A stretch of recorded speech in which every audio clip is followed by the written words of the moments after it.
Et puis, afin de prévenir de nouvelles tentatives d'entrée en force de migrants marocains, l'armée espagnole a renforcé samedi sa présence au sein de l'enclave de Ceuta.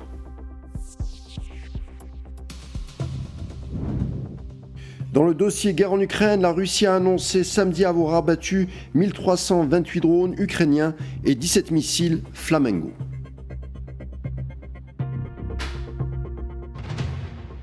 Encore merci d'être des nôtres, une édition qu'on entame avec l'Iran. L'Iran a rejeté samedi les revendications du président américain Donald Trump concernant le contrôle du détroit d'Ormuz et a juré de maintenir le blocus de cette voie navigable. L'Iran a également souligné que lui seul pourrait décider du devenir de cette route stratégique.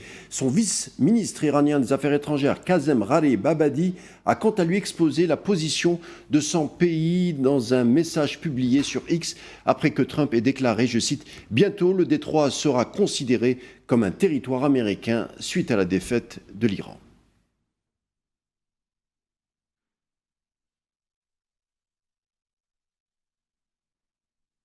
Le ministre iranien des Affaires étrangères, Abbas Araghchi, a déclaré, lui, que Washington devait remplir certaines conditions concernant le détroit d'Ormuz pour que la navigation puisse reprendre. Dans une interview accordée à la chaîne d'information iranienne diffusée dans la journée, Araghchi a ajouté que l'Iran avait décidé pour le moment d'ajourner les pourparlers avec les États-Unis.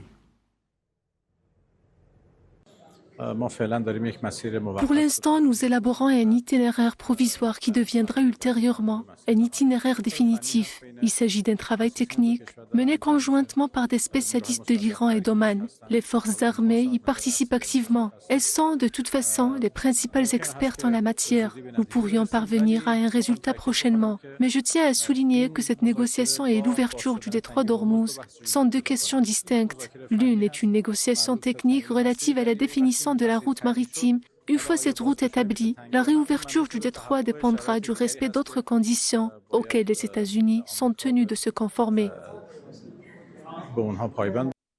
Et pour le chef de la diplomatie iranienne, le mémorandum d'Islamabad a définitivement clos la guerre, rendant la reprise actuelle des hostilités inédite. Selon Téhéran, les contacts diplomatiques en cours ne constituent pas des négociations officielles. Le mémorandum d'Islamabad stipule la fin de la guerre. Autrement dit, ce mémorandum proclame la fin des hostilités. Certes, les États-Unis ont violé ce mémorandum et les affrontements ont repris, mais il ne s'agissait pas d'un cessez-le-feu à prolonger. La guerre était terminée, mais nous nous trouvons désormais dans une situation inédite. Le Qatar et le Pakistan échangent des messages et sont en contact avec nous. Mais cela ne signifie pas que des négociations sont en cours. Aucune décision n'a encore été prise quant à la reprise des négociations avec les États-Unis. Téhéran et l'économie, son président Massoud Pezeshkian a attribué la crise inflationniste au blocus naval américain et aux sanctions pétrolières. L'embargo militaire a limité drastiquement les exportations du brut et asséché la rentrée de devises étrangères. Aujourd'hui, l'inflation dépasse les 40%, provoquant l'effondrement de la monnaie locale et de graves pénuries. Pour y faire face, les autorités iraniennes tentent de développer de nouvelles routes commerciales terrestres. La question des moyens de subsistance dont il parle, la hausse des prix dont il parle, c'est tout à fait normal. Avant, nous importions les marchandises par bateau, mais maintenant, elles doivent parcourir tout le trajet avant de nous parvenir. Le coût du produit fini a augmenté. Nos revenus ont également diminué. Nous vendions du pétrole, mais maintenant, nous ne pouvons plus en vendre. Ils ont détruit un certain nombre d'usines et nous ne pouvons plus percevoir les impôts de la même manière. Non seulement nous ne pouvons plus percevoir d'impôts, mais nous devons aussi leur verser de l'argent pour qu'elle continue de fonctionner. L'économie doit continuer à tourner. Le président américain Donald Trump, de son côté, a exhorté vendredi les Américains à accepter une légère hausse des prix de l'essence comme prix à payer pour empêcher l'Iran d'obtenir l'arme nucléaire et a déclaré qu'il officialiserait bientôt le détroit d'Ormuz comme territoire américain. Environ 20% des expéditions mondiales de pétrole et de GNL transitent habituellement par cette route, comme vous le savez, et le risque de perturbation à long terme impacte naturellement les prix du pétrole. Une fois l'Iran vaincu, et il est en train de subir une défaite cuisante, je déclarerai bientôt le détroit d'Ormuz territoire des États-Unis. En clair, nous avons le blocus. Aucun navire ne passe, sauf si nous le voulons. Et le Venezuela? La guerre contre le Venezuela a duré un jour. Et maintenant, nos relations sont excellentes. Nous avons importé des millions de barils de pétrole. Nous nous en sortons très bien. Nous nous en sortons bien à tous les niveaux. Vous savez, j'ai bâti une armée et je l'ai utilisée un peu plus que je ne l'aurais souhaité, franchement, mais ce n'est pas grave, car nous ne pouvons pas laisser l'Iran se doter de l'arme nucléaire, n'est-ce pas? Nous ne pouvons pas nous le permettre.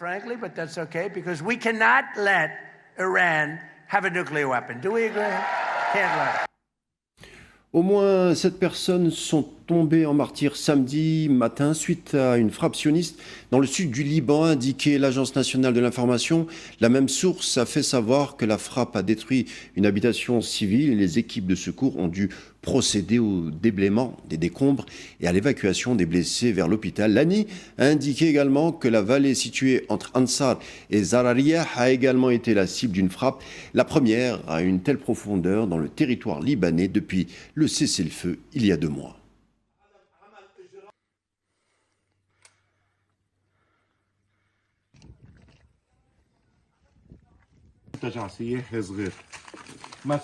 C'est une petite station touristique. Il y a une piscine, un petit parc d'attractions pour enfants et des chambres. J'attends toute l'année pour en profiter pendant ces 3 mois de l'été. Je veux que tout le monde arabe entende cela. Qu'est-ce qu'on a fait pour mériter tout ça?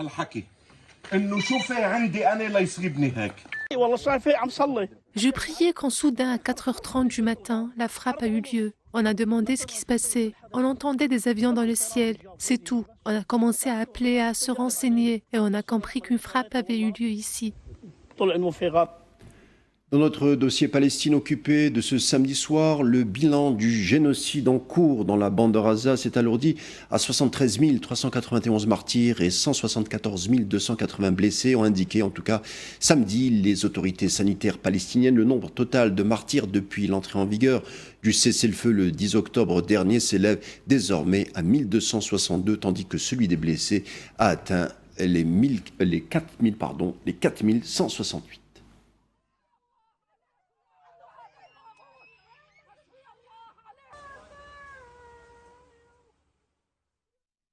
Le ministère palestinien de la Santé a mis en garde contre l'imminence d'une catastrophe sanitaire et humanitaire majeure à Gaza provoquée par l'épuisement total des capacités des stations de production d'oxygène à travers l'enclave palestinienne.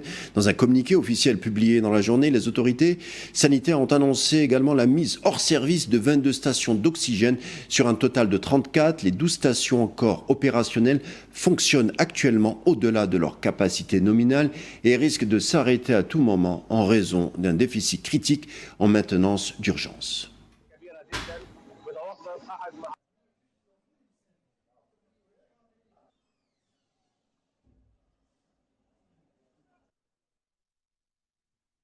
La situation humanitaire dans le camp de Dar al-Balah illustre la précarité extrême à laquelle font face les populations déplacées dans la bande de Gaza, confrontées à de graves pénuries de denrées alimentaires, d'eau potable, d'infrastructures et d'assainissement de base. Les habitants dépendent entièrement d'une aide extérieure fortement rationnée. Souila Akilal. Dans cet immense camp de tentes de Deir el-Balah, la misère règne en maître. Il suffit d'aller voir de plus près pour constater les conditions inhumaines dans lesquelles vivent les Gazaouis. Muni de plusieurs jerrycans, Adib, pieds nus, guette la route. Lui, comme tous ses voisins déplacés, ne veulent pas rater l'arrivée des camions-citernes. Pas d'eau, pas d'électricité, pas d'aide humanitaire. Gaza n'est plus qu'un enfer sur terre pour ses enfants.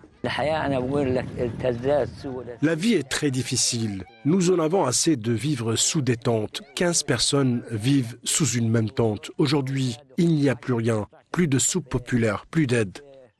Le camion-citerne est là, mais il faut se rendre à l'évidence. De l'eau, il n'y en aura pas pour tout le monde. Il va donc falloir jouer des coudes pour espérer remplir ces jerrycans. À l'image de cet enfant au visage souriant, heureux d'avoir pu remplir son fût. En plus du manque d'eau, les déplacés ne trouvent quasiment rien à manger. Les cuisines caritatives se font très rares et les aides humanitaires inexistantes. Nous ne recevons pas une goutte d'eau, nous courons après les soupes populaires. La faim nous tue, nous ne mangeons que des lentilles et du riz. Nous portons des vêtements usés. Les enfants fouillent les décharges, voilà comment vivent les Palestiniens.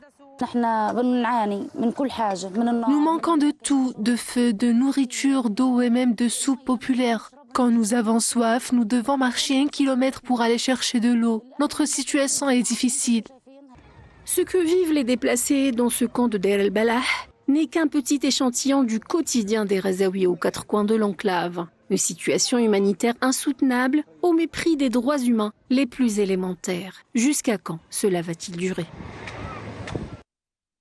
On poursuit avec notre dossier Palestine. En Cisjordanie occupée, la municipalité de Qusra fait face à une recrudescence critique d'incursions de la part des colons, dont est victime depuis plusieurs mois la population locale.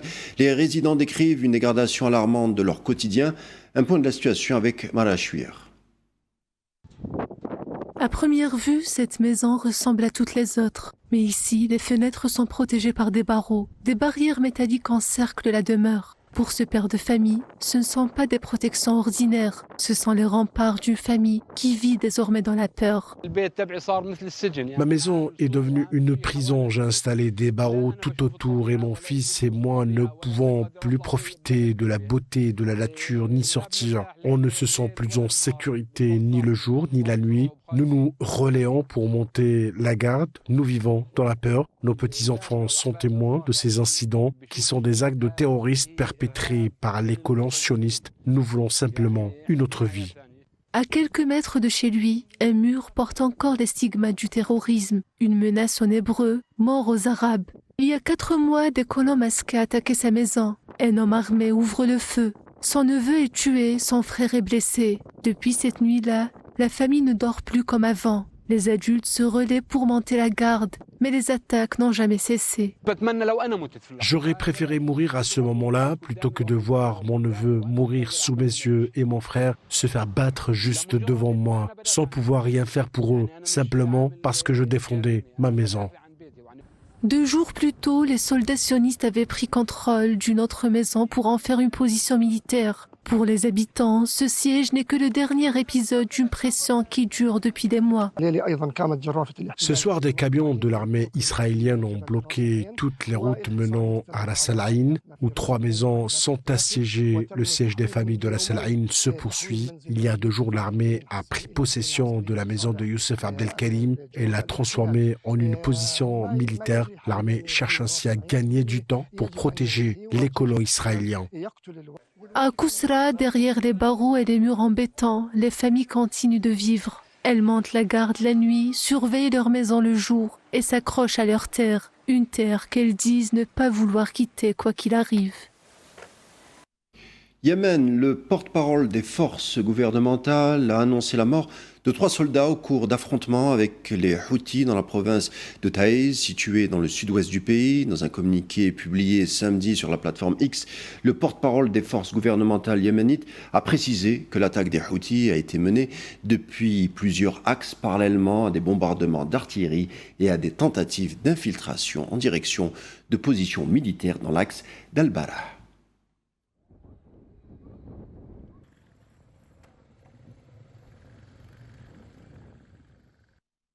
Une frappe de missiles menée par les forces Houthis contre le port stratégique de Mocha a ravivé les inquiétudes concernant la sécurité maritime en mer Rouge, les opérateurs maritimes et les analystes avertissant que l'escalade des tensions menace de perturbations davantage les chaînes d'approvisionnement régionales. Les opérateurs logistiques des principaux centres névralgiques tels qu'Aden se préparent déjà aux éventuelles répercussions car les perturbations des routes côtières obligent souvent le transport de marchandises par voie terrestre, ce qui augmente les retards de transit, les coûts de carburant et les risques opérationnels.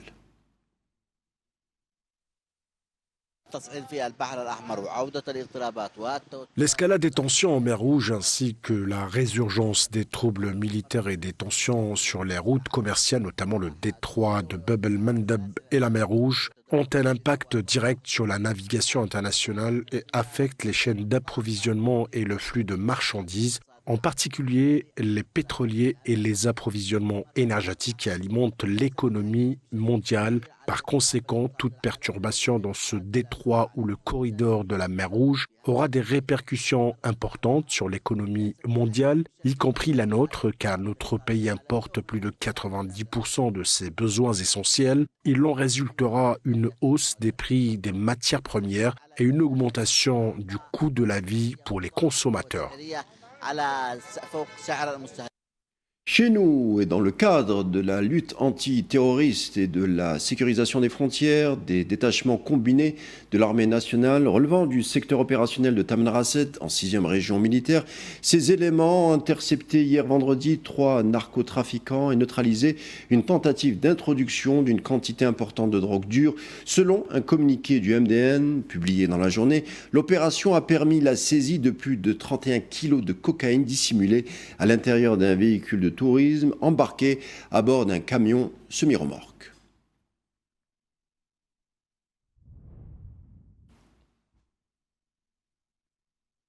Un mot d'énergie suite à la conclusion par Sonatrach d'un contrat d'exportation de jet A1 avec la société publique nigérienne Sonidep.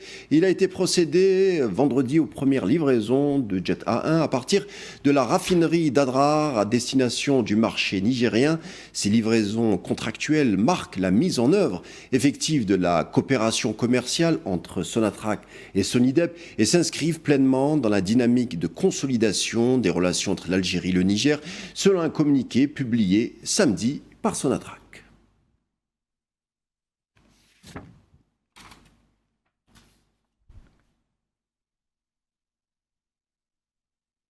Et je vous le disais en titre, les travaux de la 14e édition de l'université d'été se poursuivent pour leur 4e jour dans la wilaya de Boumerdès, à l'est d'Alger, avec la participation de chercheurs, universitaires et militants des droits de l'homme.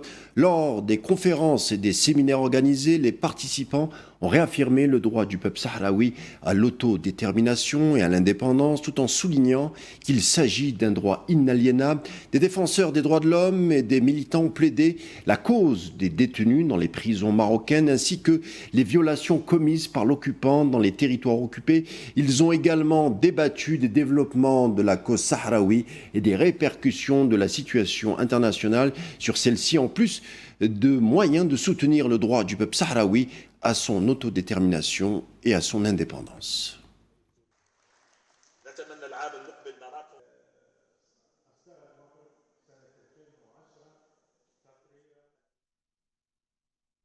Sidi Mohamed Omar, le représentant du Front Polisario à l'ONU et coordinateur avec la MINURSO, a réitéré ce matin le droit inaliénable du peuple sahraoui à l'indépendance face à ce qu'il qualifie de politique de fait accompli, d'occupation illégitime de la part du Maroc, soutenue par certaines puissances occidentales. L'État occupant est bien entendu conscient de cette réalité. Son objectif, hier comme aujourd'hui, est de dénier à la question son caractère d'État, car il sait que ni l'occupation, ni la politique du fait accompli, ni un tweet de Trump ou de quiconque ne peuvent lui conférer une quelconque légitimité. La légitimité vient des Nations Unies, la légitimité de la reconnaissance est celle du droit. La position de l'État occupant marocain est connue. Il n'a aucune volonté politique d'avancer vers une solution et continue de miser sur la consolidation du fait accompli en bénéficiant de la protection et des encouragements de certains membres du Conseil de sécurité, notamment la France et les États-Unis. Ce n'est pas nouveau. Quant à la partie sahraoui, nous réaffirmons notre volonté sincère de parvenir à une paix durable qui profite à l'ensemble de la région et contribue à sa stabilité, mais cela doit se faire sur la base de l'exercice par le peuple sahraoui de son droit inaliénable, imprescriptible et non négociable à la liberté et à l'indépendance. Autre titre du jour avec l'Espagne. L'Espagne qui renforce sa présence sécuritaire au sein de Ceuta alors que des messages sur les réseaux sociaux encouragent les migrants à tenter une nouvelle brèche massive dans la frontière samedi, 2 semaines après que des dizaines de milliers de Marocains se soient précipités dans la ville. Dans la matinée, des soldats et des agents de la garde civile ont été déployés pour surveiller la frontière terrestre et maritime avec le Maroc, évacuant des journalistes et autres personnes à proximité de la zone.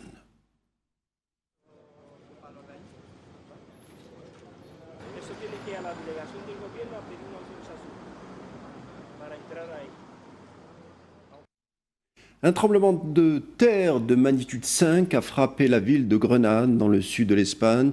Aux premières heures de ce matin, le gouvernement régional a déclaré que des maisons et des voitures avaient été endommagées, mais qu'aucun blessé n'avait été signalé.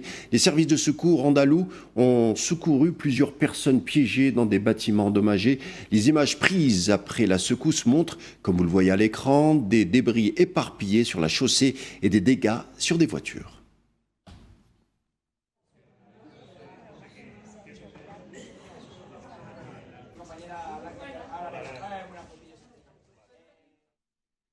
On change de région. Le ministère russe de la Défense a annoncé dans la journée que ses forces avaient pris le contrôle de la localité de Rybalskoye, située dans la province de Zaporijia, au sud-est de l'Ukraine. Selon un communiqué officiel du ministère, cette progression est survenue après que les forces russes ont infligé de lourdes pertes matérielles et humanitaires aux troupes ukrainiennes dans la zone.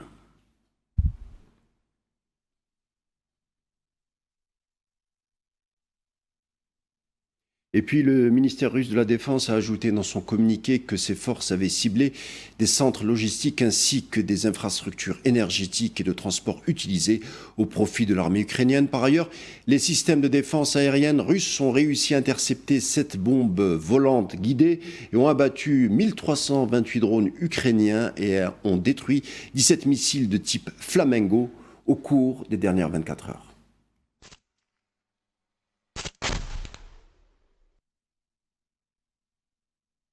De son côté, Kiev a annoncé avoir ciblé et endommagé une installation pétrolière russe à Ust-Luga. Dans son communiqué publié samedi sur son compte Telegram, le président Volodymyr Zelensky a déclaré que l'armée ukrainienne avait visé ce site industriel situé dans l'oblast de Leningrad.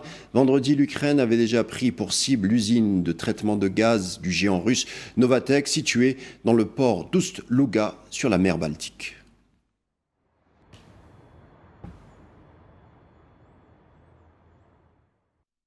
Un incendie qui sévit depuis jeudi dans le sud-ouest de la France a ravagé 1580 hectares de forêt de pins. Des landes asséchées par la canicule ont indiqué samedi les autorités locales. En France, l'année 2026 bat déjà le record de surface brûlée en 20 ans selon le système européen de surveillance des feux de forêt qui recense près de 100 000 hectares brûlés.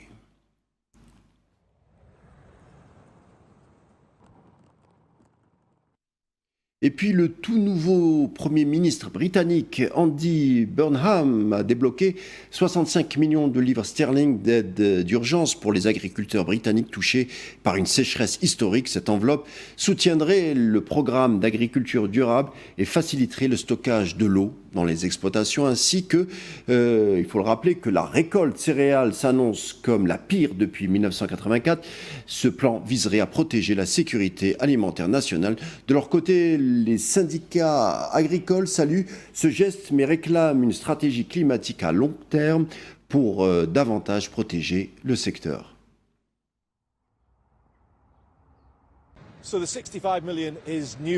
Ces 65 millions représentent donc de nouveaux fonds provenant du budget du ministère de l'Environnement, de l'Alimentation et des Affaires rurales. Est-ce suffisant? Je suis certain que certains diront que non. J'admets que cette somme ne répond probablement pas à l'ampleur des défis auxquels l'agriculture britannique est confrontée aujourd'hui, mais il s'agit d'une somme concrète. Ces fonds sont disponibles et accessibles. Nous mettons tout en œuvre pour les débloquer au plus vite. Nous nous efforcerons d'aider les agriculteurs à construire ces réservoirs là où ils sont nécessaires et ce, dans les meilleurs délais. C'est, espérons-le, un bon début, mais comme je l'ai dit, d'autres mesures suivront. Autre continent, un séisme de magnitude de 6,9 a frappé samedi l'île indonésienne de Sumatra, indiqué l'Institut d'études géologiques des États-Unis, alors que ce pays d'Asie du Sud-Est a déjà été touché quelques heures plus tôt par un tremblement de terre meurtrier. L'épicentre de ce nouveau séisme a été localisé à Pempang Siantar, à 126 km du sud-est de la capitale de l'île de Medan, dans l'ouest de l'Indonésie. Au moins 38 personnes ont été tuées samedi matin dans un séisme de magnitude de 7,7 à l'est. Le vaste archipel indonésien connaît une activité sismique et volcanique fréquente en raison de sa position sur la ceinture de feu du Pacifique.